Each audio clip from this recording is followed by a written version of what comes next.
యోహాను చూసింది ఎవరిని? ప్రభు అయిన యేసుక్రీస్తుని. చూడండి, యోహాను చూసింది ఎవరిని? ప్రభు అయిన యేసుక్రీస్తుని. కానీ ఇక్కడ చూసింది యేసుక్రీస్తుని చెప్పట్లేదు ఆయన. ఆయన ఏమంటున్నారు తెలుసా?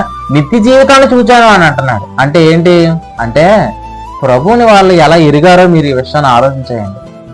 చూడండి, ప్రభుని ఎట్లా చూస్తున్నాడు అని అంటే యోహాను గారు జీవముగా, నిత్య జీవముగా చూచారనమాట. నిజంగా వాళ్ళ అనుభవాలు మనం ఎప్పుడు కూడా మనం ఆలోచన చేయాలి. ఎందుకంటే ఈరోజు ప్రభుని మనం ఎలా చూస్తున్నాం? యోహాను ఎవరు అని అంటే సంఘానికి సాదృశ్యంగా ఉన్నాడు. యోహాను అనగా అర్థం ఏంటనంటే కృపగల దేవుడు, దేవుడు కృపగలవాడు. అంటే కృప అనే మాట యోహాను చూపిస్తున్నమాట. మనమందరం ఎవరు?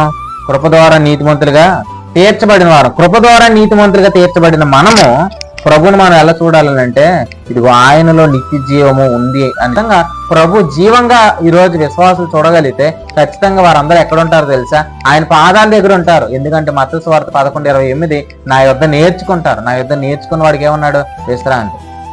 మరి ఎలా చూచిందానంటే యేసుక్రీస్తుని జీవముగా చూచింది. జీవముగా చూడటం వలన మరి ఎక్కడుంది? ఆయన పాదాల దగ్గర కూర్చుని ఆయన బోధ వినిచుండారు.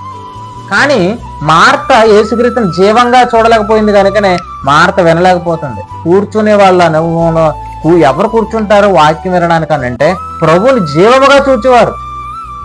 ఎవరు విడిచిపెట్టకుండా ఉంటారు అని అంటే ప్రభుని జీవంగా చూచేవారు. చూడండి.